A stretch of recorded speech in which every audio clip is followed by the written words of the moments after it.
that was laboratory driven.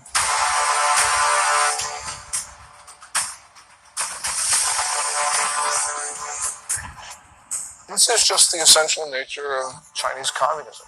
Chinese communism is evil. Every person it harms is directly attributable to the Chinese Communist Party.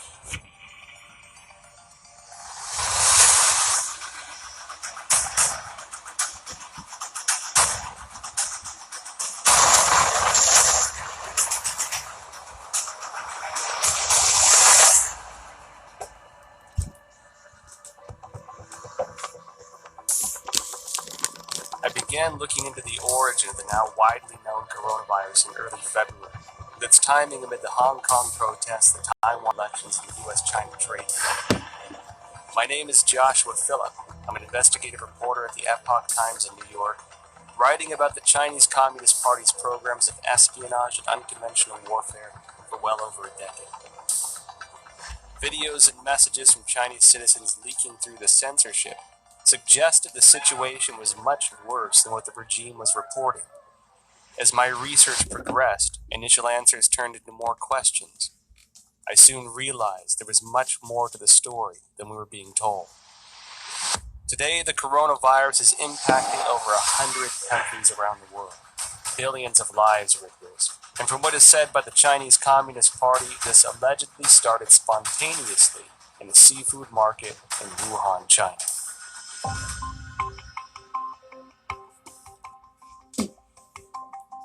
Wuhan is the capital of Hubei province, the largest city in central China.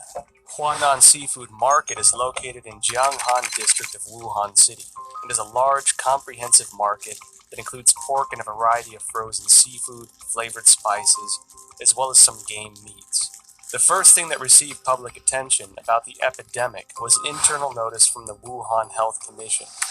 There has been a continuous occurrence of pneumonia cases of unknown cause. The notice issued on December 30, 2019, clearly required all medical units to report similar cases of unknown pneumonia. The notice started spreading online, and on December 31, 2019, the Wuhan Health Commission issued a public notice for the first time, saying that some medical institutions found a link between the pneumonia cases and the Huanan seafood market. However, the notice pointed out that there was no evidence of obvious human-to-human transmission and no infection among medical personnel. On January 1st, 2020, the Huanan seafood market posted a notice of closure. This was followed by a thorough cleanup of the market, which as an investigative reporter seemed rushed. Guan Yi, a well-known Hong Kong expert, echoed my concern that the move was like destroying the crime scene. Since then, Wuhan officials have repeatedly said that most cases of pneumonia in Wuhan have a history of exposure to the Huanan seafood market. On January 26, the Institute of Virology of China CDC announced that 33 of the 585 environmental samples from the Huanan seafood market were found to contain the novel coronavirus nucleic acid, and the virus was successfully isolated from the positive culture samples, suggesting that the virus originated from wild animals sold at the market. At this point, Huanan seafood market being the source of the epidemic became an official conclusion. A few days later, however, a report from the journal Science published online challenged that story. The report cited a paper in The Lancet, one of the world's top medical journals, and questioned whether Wuhan's novel coronavirus pneumonia could not have originated at the market. The paper titled Clinical Features of Patients Infected with 2019 Novel Coronavirus in Wuhan, China was published in The Lancet on January 24. The first author of the paper is Huang Xiaolin, Deputy Director of Jin Yintan Hospital, the first designated hospital for treatment of unknown pneumonia in Wuhan. Why would this come as a challenge to the official narrative? I think this journal article is very important. It reveals a lot of important information. For example, this paper talk about the first patient onset was actually on December 1st. These patients were not related to Huanan seafood market. And also no epidemiological association was found between the first patient and subsequent patient. And then also on this paper, it talk about on December 10th, there were 3 more onset cases two of which were not related to Huanan Seafood Market wholesale. Major discovery is that a total of 41 patients were counted in this paper, and 14 of them proved to be unrelated to the seafood market, accounting for more than 1/3. No one sells bet at the seafood market too, and the official from CDC didn't mention they find any bets in the seafood market too. Certainly the Lancet paper showing that supposed patient zero was nowhere near the market. Secondly, that there are no bats in the seafood market or anywhere close. The idea of the spread so fast through a population, just the way it was said through the seafood market, is highly unlikely and improbable. On January 29th, The Lancet republished an analysis of 99 confirmed cases at Jinyintan Hospital, of which 50 had no history of exposure to the seafood market. According to the New England Journal, of the 425 cases confirmed, 45 cases onset before January 1st had no history of exposure to the seafood market. Notably, the authors of the two Lancet papers in the New England Journal of Medicine are doctors and medical experts in mainland China. Daniel Lucy, an epidemiologist at the University of Georgetown, said in response to the Lancet paper that if the data were accurate, the first case would have been infected by the virus already in November 2019, because of the incubation period between infection and symptoms. This would mean that the virus was quietly spreading between people in some parts of Wuhan before the cluster of cases with a history of exposure to Huanan Seafood Market began on December 15. The first expert group from the National Health Commission arrived in Wuhan as early as December 31st, 2019. The expert panel established a set of diagnostic criteria after investigating Jinyintan Hospital of Wuhan that stipulated a history of contact with Huanan Seafood Market, the person having a fever, and displaying the whole genome sequence. All three standards have to be met to confirm a case. This standard was used until a second group of experts, including Zhang Nanshan, arrived in Wuhan on January 18th and made a revision. Why did the panel impose a history of seafood market exposure as a criteria of diagnosis, knowing that at least a third of the cases were unrelated to the seafood market? They clearly know about 14 patients not related to Huanan Seafood Market at all. That clearly means another source of outbreak. I think somehow this could be a malfeasance or somewhat intentionally cover up some important source of infection. It can go a long way to covering up the actual source by imposing a false place, and you're not looking at the actual victims. Then you're only allowed to find your keys under the light post. The numbers that we're getting from China about new infections and deaths are highly suspicious. We know that Beijing, for 6 weeks in December and January, suppressed information of the epidemic. And then when they officially acknowledged it on January 20, they then started a campaign of suppression of information. We know that because the central leading group that was announced on January 26 has a 9-person roster, and it's very heavy with propaganda officials. Indeed, the vice chairman of the group is the Communist Party's propaganda czar. It appears that the party's main goal here is suppression of information, controlling the narrative. That's more important to them than actually ending the epidemic. I was in China when SARS happened, and we were evacuated, and it was the exact same thing. There's no transparency. They tried as long as they could to cover it up until finally it was just like with the coronavirus, they could no longer cover it up, and then they proceeded to act. I mean, I think from my perception back then, their response to it is exactly the same.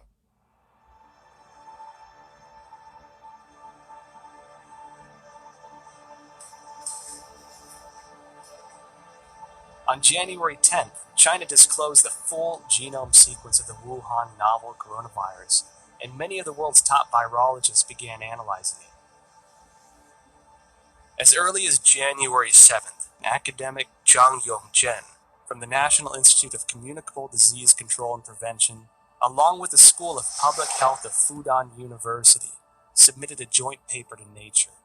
The paper was published on February 3rd, and pointed out that the Wuhan coronavirus is closely related to CoV-ZC45 and CoV-ZXC21, two viruses sampled from bats in Zhoushan by the People's Liberation Army.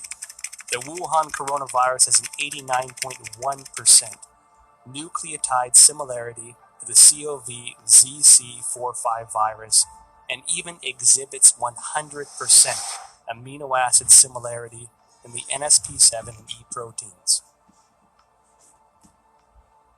Shortly after the paper was published, other scientists used BLAST, a program developed by the National Institute of Health and the National Center for Biotechnology Information, to compare the viral sequence based on the data submitted by Chinese authorities on January 12th.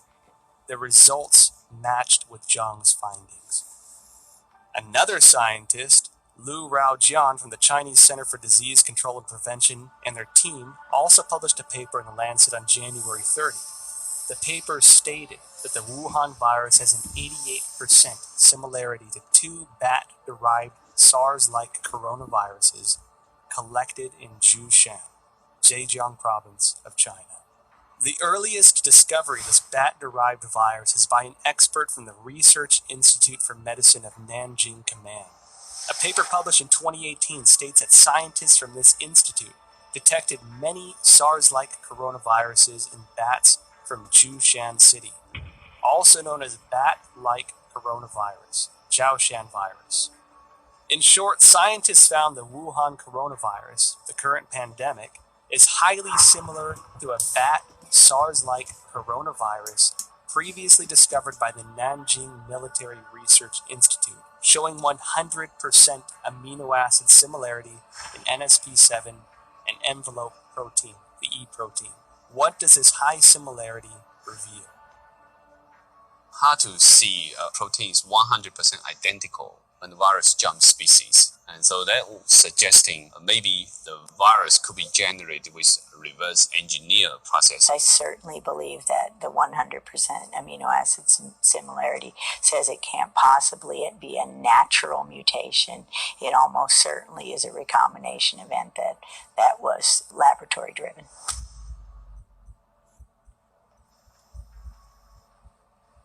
On January 21st, researchers from the Institut Pasteur, Shanghai, Chinese Academy of Sciences published a paper in Science China Life Sciences that mentioned an important phenomenon.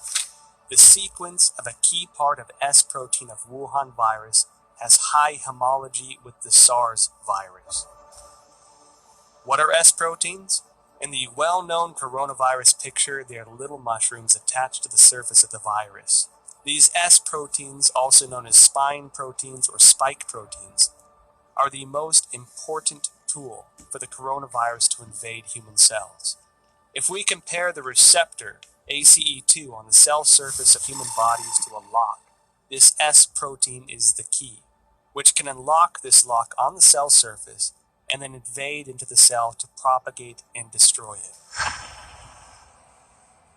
That means virus now can infect human cell much easier. And that's probably also one of the important reasons that contributing to multi-organ failure when people have a severe disease. So it can spread out in the human body much faster. Well, the S proteins, the high similarity of the S proteins from SARS-1 to now SARS-2, that's your spike protein. That's the lock and key. That's going to be what drives it right through human cells. And so we know that's the pathogenic spike protein that for the original SARS. So now you're allowing that access to human tissues because the spike proteins of the natural evolutionary strains don't infect human cells at all. So that research has been going on at Wuhan and published since 2007. And clearly, if that spike protein from SARS weren't on the new COVID-19 or SARS-2, it wouldn't be able to enter human cells. So again, this is evidence that it couldn't go through the Wuhan seafood market because how did you get that spike protein off the original SARS from bats or any other way? It's lab derived. Research into the virus genome sequence revealed many essential data points. According to a February 28 report in the South China Morning Post, the Shanghai P3 laboratory, which first shared the Wuhan coronavirus genome with the world, was ordered to close by authorities, impeding further research on the virus. Professor Zhongyang Zhen and his team, who published the genome sequence on January 11th, worked at this laboratory. According to a February 26 report on Caixin, Zhongyang Zhen's team isolated and completed the genome sequence of the previously unknown virus on January 5th. On the same day, the Shanghai Public Health Clinical Center reported the discovery to the National Health Commission and recommended prevention measures. No response was received as of January 11th. And it was then that the team decided to publicize the virus genome sequence on virological.org, becoming the first team to do so in the world. Caixin also reported that the Hubei Health Committee already notified genome sequencing organizations on January 1st regarding the cessation of analysis of Wuhan virus samples. Existing virus samples must be destroyed. Information on the samples, related to papers and related data, are all prohibited from release.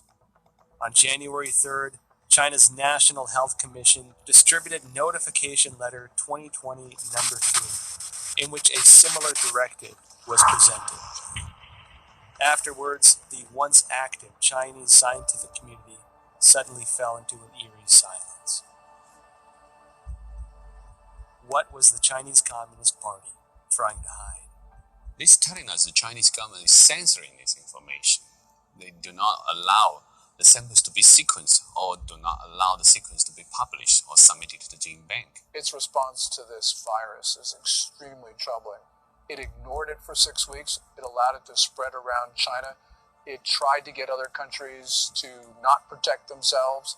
This is dangerous, irresponsible behavior, and it's endangered not only the Chinese people, but people around the world. There is no other way of looking at it. They are responsible for the continuation of this coronavirus. And every time it comes back, because it will come back, because it's going to be with us now permanently, it will come back, and every person that it kills, every person it harms, is directly attributable to the Chinese Communist Party.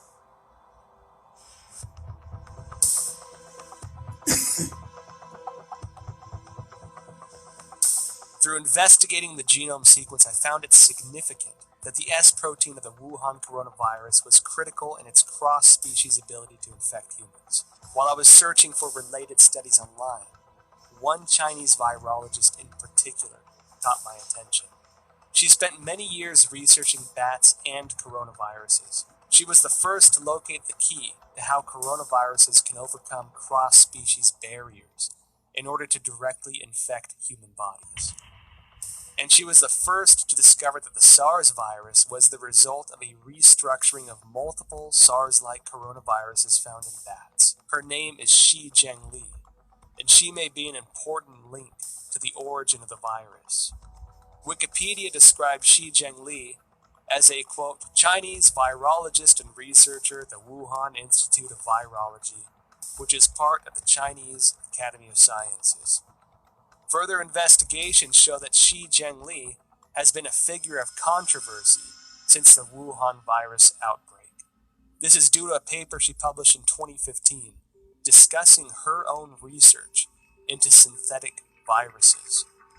Caixin, a media company with ties to the Chinese Communist Party, interviewed Shi Zhengli in an attempt to refute these rumors. Dr. Zhen Li is one of the top experts in China studying about coronavirus in Wuhan Institute of Virology. She has so many publications from collecting, identify bad coronavirus from bad caves. Her lab had these capacities and very sophisticated capacity to generate mutations to make it best fit in human expression as well.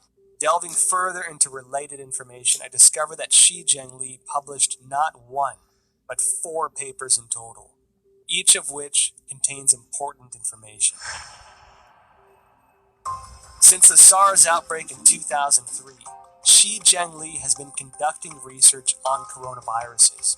From 2010 onward, the focus of Shi and her team was redirected to identifying the capacity for coronavirus transmission across species, specifically putting the spotlight on the S protein of the coronaviruses. In other words, her team's research in the Wuhan lab has been looking into the part that can make coronaviruses transmittable to humans. In June 2010, a team including Shi Zhengli published a paper. It describes research to understand the susceptibility of angiotensin converting enzyme 2 ACE2 proteins of different bat species to the S protein of the SARS virus. In the experiments, they also modified key amino acid conjugates to mutate the bat's ACE2 to examine compatibility with the SARS S protein. This paper demonstrated their awareness of the special relationship between the S protein and the ACE2 receptor. It also signified that she had unearthed the passageway for coronaviruses into human bodies. In October 2013, she and her team published a paper in the authoritative science journal Nature. They claimed a breakthrough in coronavirus research. What was their breakthrough? They successfully isolated 3 viruses from bats, one of which had an S protein that integrated with human ACE2 receptors. This effectively demonstrated the human infection of SARS-like viruses to humans without the need of an intermediary host. Then, in November 2015, she and her team at the Wuhan lab once again published a paper, this time in the British journal Nature Medicine. They discussed the creation of a synthetic virus, a self-replicating chimeric virus. This virus had the SARS virus as the framework, with the key S protein replaced by the one they had found in a bat coronavirus she mentioned in her 2013 paper. This new virus demonstrated a powerful ability for cross-species infection. The mice infected with this synthetic virus revealed severe lung damage with no cure. This symbolized that Xi's successful splicing of the SARS virus was a key to open the door to the cross-species transmission. What is startling is that these successful experiments on mice were only the tip of the iceberg. They planned to further experiment on primates. Although Shi Zhengli did not indicate any conclusion from this research, her move to research on primates suggests this was to more closely simulate the infection of humans with this new synthetic virus. This wasn't done without controversy, however. Xi's experiments quickly triggered widespread debates from the academic community. Simon Wayne Hobson of the Pasteur Institute in France expressed deep concerns. He told Nature, if the new virus escaped, nobody could predict the trajectory. Propagation could happen anywhere. His statement is exactly what's happening, that the virus is everywhere, and it could not spread that fast through various countries unless it's been spread via laboratories, via the mail, via research scientists studying that. Additional studies very strongly support the idea that this new coronavirus came from a recombination event, that is a cutting and pasting of 2 different viruses. So her work proves or strongly supports the hypothesis that it could not possibly have been generated in a natural zoonotic transmission, but had to come from a hospital setting, the laboratory setting, almost certainly the biosafety level for Wuhan research facility. However, this did not terminate Xi's research. On November 14, 2018, Shi Zhengli spoke at the School of Life Sciences and Biotechnology at Shanghai Jiaotong University. The topic was bat coronavirus and its cross-species infection. Reports of this event have since been deleted from the university website. I discovered 2 more significant pieces of information regarding the dangers of the research conducted by Shi Zhengli's team. First, on October 16, 2014, the Obama administration Wary of the potential threats to public health from the gain-of-function (GOF) research into SARS, MERS, or influenza, announced through the National Institute of Health that it was suspending funding into similar research. The funding pause included Xi Jinping's research project, genetic engineering of SARS-like coronavirus in bats, a collaborative effort with Dr. Ralph Barrick, a virologist at the University of North Carolina. Second, after the Wuhan outbreak, Indian researchers compared the S protein sequence between 2019 nCoV and SARS. They discovered that 2019 nCoV had 4 new sequences inserted, all of which can be found in HIV sequences through a search on GenBank. Xi Jinping discredited those observations, although she never denied the existence of the 4 inserted sequences. However, scientists probing GenBank found that there were only 3 viruses containing all sequences. The first is the HIV virus itself. The second is a bat coronavirus discovered by Xi. And the third is this new Wuhan coronavirus. We've done this kind of work for now 40 years for me. There's the sequence analysis and comparison of the virus of the SARS-2 COVID-19 apparently has genes that come from other human and other species, including some envelope, the GP41 from HIV.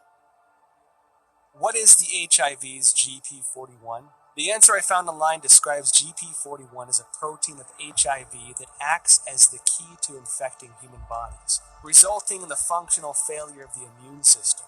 If the discovery by Judy and her colleagues are established, it would mean that the infectious part of the Wuhan virus, the S protein, incorporated the sequence of the HIV key protein. This made me think of the immunodeficiency symptoms in people infected. They were doing research on a human transmittable coronavirus that was actually published in a paper. So this is research that they actually published. They were working on developing a coronavirus for the human host, which, leads you to question, why would you be creating a coronavirus that can infect humans? What would be the purpose of that research? Is it for a weapon? Is it so that you can then create a vaccine that you are the sole recipient of the profits from? The Chinese have full access to our databases. They have full access to all that research that comes out. They have full access to all our universities to train their scientists. And they have full access to our scientists, like was, with the recent indictment of the head of the chemistry department at Harvard. I mean, this is the 1,000 Talents program. Tens of thousands of the world's most brightest people in all of these different areas that are going to China to help them with their programs. And all of these programs, as you know, have a dual use capability. Beijing's attacks on the United States, which have occurred for weeks and weeks, are really worrying. What it shows is that China is desperate, and the United States needs to defend itself because China is propagating this narrative that we spread the coronavirus to China.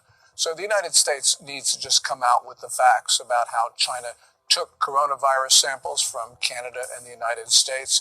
They sent them to Wuhan. We don't know exactly what went on in that lab there at the Wuhan Institute of Virology, but it's time for the United States to defend itself.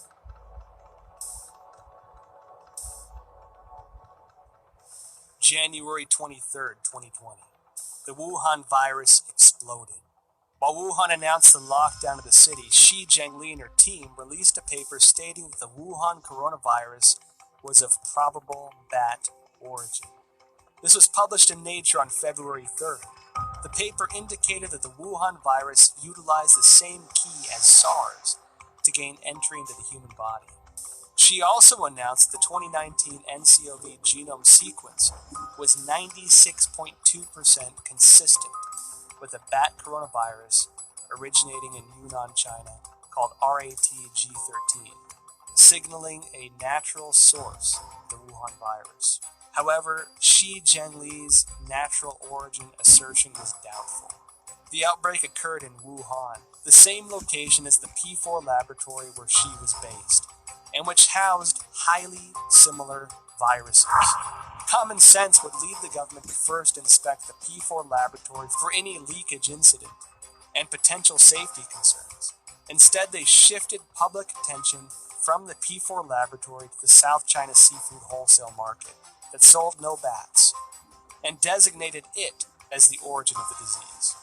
At the same time, authorities sealed off all virus samples, prevented international experts from joining the investigation, and used national television to slander doctors such as Li Wenliang, who disclosed the outbreak for spreading rumors.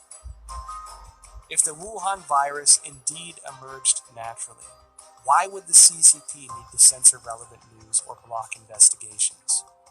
Could the Wuhan P4 laboratory have its secrets? Virus samples and genome sequences may be the exact ingredients we need to find our answers. When I first heard of the coronavirus, I was deeply concerned.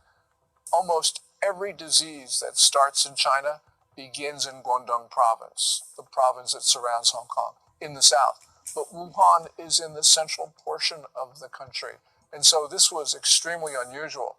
And the fact that it might have started close to the Wuhan Institute of Virology, the P4 biosafety lab, really was extremely troubling. It's not a conspiracy theory to think that the coronavirus came from the Wuhan lab. We don't know at this point. And until we know, the theory about the lab origin is certainly something that we should consider. I noticed that after the outbreak, the Wuhan Institute of Virology kept strangely quiet. Under normal circumstances, as the nation's highest level of virology research institute, it should be the first one to actively respond when the entire country is working around the clock, attempting to control a disease like this. One that so closely fits the type of viruses its scientists were researching. In contrast, the Institute had a highly visible demonstration on CCTV of their efforts to detect and prevent the outbreak of virus V in pigs of Guangdong in 2018. It should be noted that the Wuhan Institute displayed a series of abnormal events since the start of 2020. January 2nd, an email from the Director General of the Institute to all internal staff was circulated. The subject was Notice regarding the strict prohibition of disclosure of any information related to the Wuhan unknown pneumonia. National Health Commission clearly mandates that all detection, empirical data, results, and conclusions related to this outbreak cannot be published on self-media or social media, nor disclosed to any media, including state media, or collaborative organizations, including any technical services companies. January 21st, a new drug, remdesivir, provided for free by the United States to China for Wuhan coronavirus treatment, was preemptively patented by the Institute. February 3rd, Dr. Wu Xiaohua blew the whistle using his real name that Xi Zhengli's haphazard laboratory management may have led the Wuhan virus to leak from the lab. February 4th, Chairman of Duoyi, Xu Bo, blew the whistle using his real name that the Wuhan Institute of Virology was suspected of manufacturing and leaking the Wuhan virus. February 7th, top biochemical weapon expert of the People's Liberation Army, Chen Wei, officially assumed control over Wuhan Institute of Virology's P4 laboratory. February 14, Chinese leader Xi Jinping called for the inclusion of biosecurity into China's national security framework and to accelerate the introduction of a biosecurity law. February 15, the Institute refuted widely spread rumors on Chinese social media that a female graduate, Huang Yanling, was patient zero and had perished. However, Huang's photo, CV, and thesis were all removed from the Institute's official website, leaving only her name. February 17, Institute researcher Chen Chuanjiao blew the whistle using her real name that Director General of the Institute, Wang Yanyi, was suspected of leaking the virus. I graduated from the University of Virginia in 1980. My first job was to go to the National Cancer Institute, which was housed at Fort Detrick, Maryland, the same place that houses the USAMRIID, U.S. Army Research Institute on Infectious Disease, the biosafety level 4 facility, equivalent of the Wuhan facility. And so at these facilities, it's where investigators who I went in there myself, you can see the breakdowns in safety, and it's everywhere. That's why I have no doubt the Chinese biosafety level 4, it was just as lacking in safety, in rigor. You can argue that they don't care. Suspected of leaking the virus, military biochemical weapons expert assumes control. Biosecurity law. Now, when these sensitive keywords are connected together, it tells me that the P4 laboratory is not an ordinary academic research institute. I decided to start from the beginning of the Wuhan P4 lab. On January 23rd, the day Wuhan was locked down, French website challenges.fr published an article that revealed many details of the collaboration between France and China to establish the P4 laboratory in Wuhan. In 2003, after the SARS outbreak in China, the Chinese Academy of Sciences requested assistance from the French government to build a virology research center of the highest level. With the support of then French Prime Minister Raffarin, the two countries signed a contract to jointly construct the P4 laboratory under a wave of contention. According to the contract, French architect RTV in Lyon was responsible for the engineering of the laboratory. However, Chinese authorities switched the work to a local Wuhan architect, IPPR, based on research conducted by the General Directorate of External Security.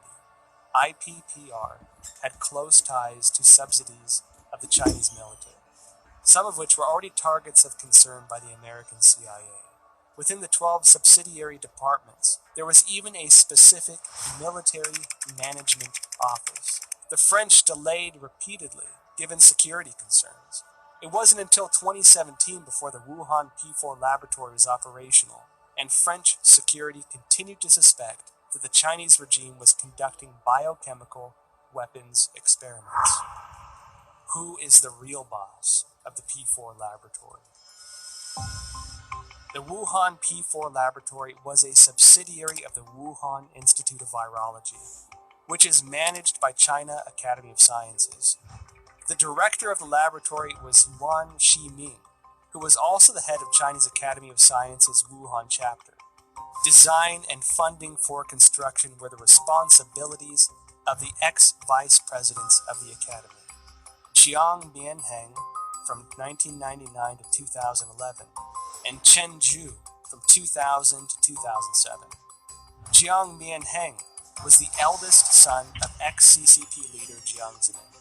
After Jiang Zemin ascended to power after the Tiananmen Square massacre, his son entered the academy and led the Institute of High Technologies Research and Development. Jiang Mianheng created the Shanghai Institute of Life Sciences, and together with China Academy of Sciences, Shanghai colleges and universities, Shanghai hospitals, military hospitals and research institutions, formed a profit group of life sciences organizations. They controlled China's major life sciences research projects and allocation of massive funding. Jiang Jicheng, son of Jiang Mianheng, is the controlling shareholder of Wuxi AppTec, which in turn is controlling Fosun Pharmaceutical, China's agent for Remdesivir. Effectively, Jiang Jicheng is the kingpin behind the specific medicine for the outbreak. Meanwhile, Chen Zhu is the current president of the Red Cross Society of China, which had faced numerous scandals since the outbreak. In 1999, while Jiang Zemin was in power, the People's Liberation Army published a book, Unrestricted Warfare, in which strategies for a weaker nation to combat a stronger nation are discussed in the context of modern warfare. One of the authors, Qiao Liang, wrote, "After the first Taiwan Strait crisis, we realized that if the Chinese and American military fought head-on, we are at a disadvantage. Therefore, we need a new strategy to help our military tilt the balance of power. This new strategy is called unrestricted warfare, a variety of means beyond all limits, without any restrictions. It could be military related, including guerrilla warfare, terrorism, biochemical warfare, or it could be non-military related, such as drug trafficking, poisoning, environmental destruction, and computer virus dissemination." Israeli expert in biological warfare and former intelligence officer Danny Shoham published a paper in 2015 in India's Journal of Defense Studies. He pointed out that China will not miss, skip, or abandon any highly advanced technology, especially military-related technology. The article noted that China had 12 facilities related to the Ministry of National Defense and 30 subsidiary facilities of the PLA participating in the research, development, manufacturing, testing, or storage of biological weapons.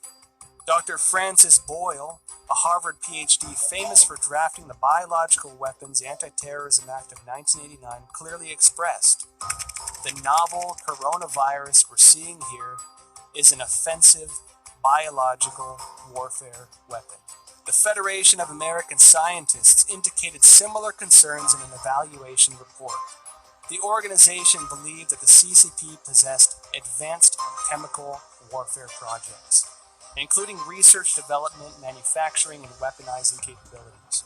The CCP is usually known to have a proactive biological warfare portfolio, including state-funded and sponsored research activities. I believe they have them. I believe they're developing them. I think they want to be the most advanced nation on earth when it comes to biological weapons. The same as I believe that they do forced organ harvesting. The same as I believe that they have concentration camps for Uyghurs. The way I believe that they have systematically killed millions of Falun Gong. It is the same thing, this regime. You can count on it. So Wuhan as an area, I think, is critical by the fact that there's a lot of concern about what China's ambitions are regarding long-term global domination. I'll just say it that. Their military doctrines indicated that they intend to be the dominant political and military force in the Pacific Rim. I've talked to senior members of the Trump administration who have had conversations with the senior Chinese generals, and that's what they basically say. It's in their doctrine, too. So we have to examine this new clue. This is one piece of the, Wuhan, biological warfare. Does this mean something to these other things we're already seeing? Because the Chinese have already kind of stated this is their objective. So I think we have to analyze it through that lens. What does this mean to the larger political narrative of what China wants to do to dominate the region and potentially the world? We don't have to speculate about being at war. Last May, the Communist Party, through People's Daily, carried a piece which said that there was a quote-unquote people's war against the United States. They've declared war on us. We have to respond. There is a war. China's told us there's one.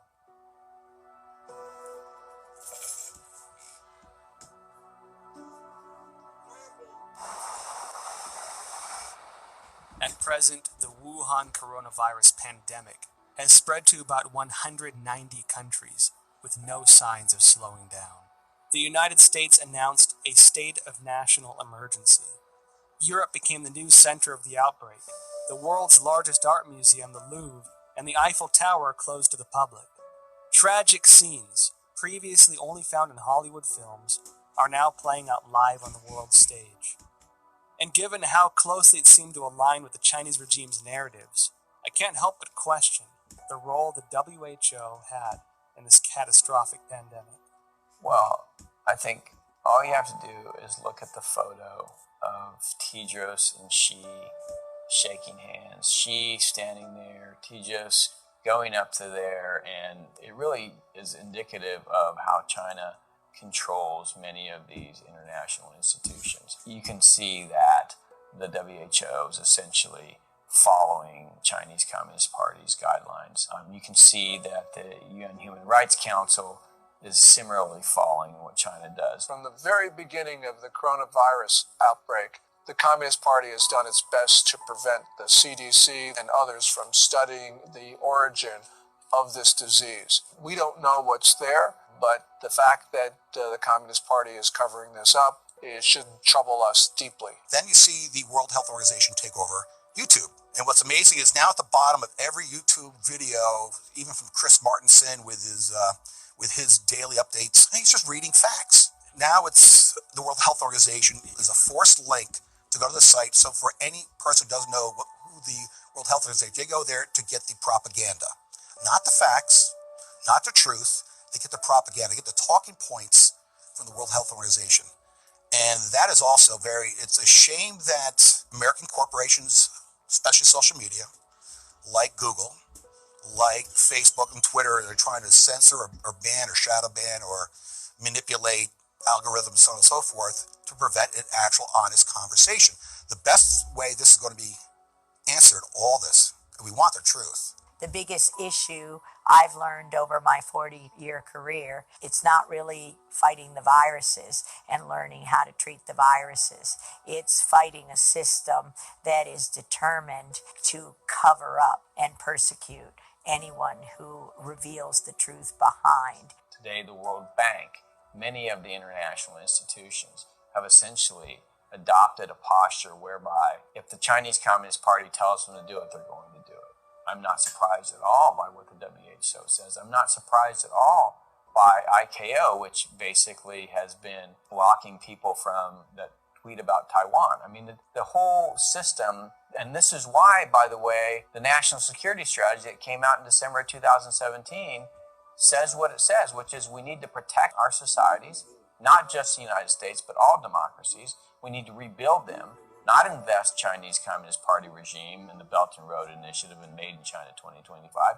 And we need to inspire people again to believe in democracy. Every country has diseases, but in China, they become national emergencies and global emergencies because the real disease here is communism. A sprawling and aggressive disinformation campaign unleashed globally by the Chinese Communist Party. The propaganda push, which has escalated in recent weeks, aims primarily to deflect blame over the Chinese regime's botched handling of the Wuhan coronavirus, to sow discord internationally, and to portray the image that the regime has contained the outbreak. During the investigative interview process, well-known scientists who once suggested a laboratory origin of the virus declined to be interviewed one after another. Some avoided the topic of virus origin completely. Some had already composed scientific arguments but abruptly retracted their papers. I felt as if a giant net of censorship was cast by the CCP over virologists around the world. Silence at this time could have consequences for the health and lives of billions of people. I watch CNN, I watch Fox, I watch CBS, and I try to make my own assessment. And a lot of the time, you can figure out what's really going on by what they're not saying. And in this case, there's a lot of things not being said. Bottom line, they want to make money from China. They fear the Chinese repercussions if they air this stuff. It just gives you an indication of how powerful the Chinese Communist Party is. Chinese Communist Party suppressing speech in the West because these companies make money from China and they're afraid that they're not going to make the Chinese Communist Party is going to punish them if they essentially publish this stuff or allow it to be aired. There is no other reason. I think we have to recognize, your audience who haven't seen it, I highly recommend Chernobyl, because the same basic governance model that screwed up Chernobyl, I would argue, is now in charge of the response of the coronavirus. So whatever you saw go wrong in Chernobyl, you could still see that potential here. I'm not saying it's going to be that bad. I'm just saying that the party, the central party, is the thing which they want to protect, their power.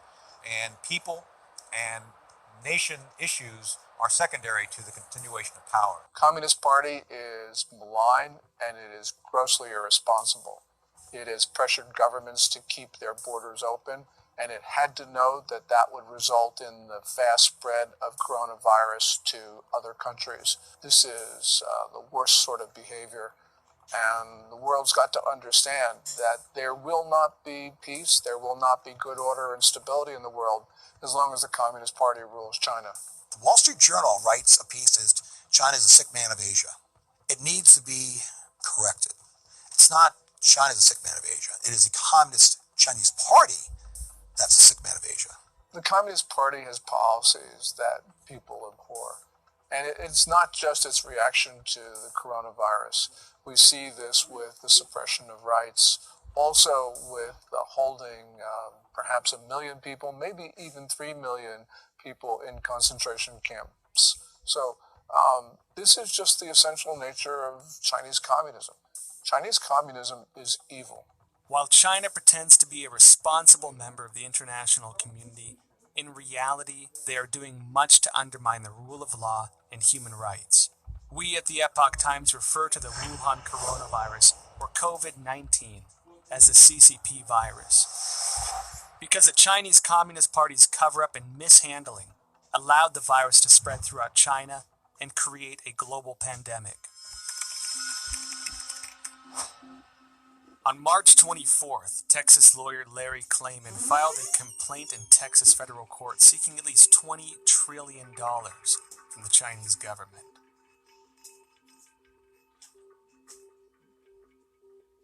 Klayman said in a statement, quote, "The Chinese people are a good people, but their government is not, and it must be made to pay dearly." On April 4th, the British think tank Henry Jackson Society advocated for compensation of £351 billion from the CCP to the UK, and that the government should pursue it through international courts. The same report called for a total compensation of £3.2 trillion to the G7 for the damages caused by the cover-up of the outbreak. On the same day, the All India Bar Association filed a complaint to the United Nations Human Rights Council,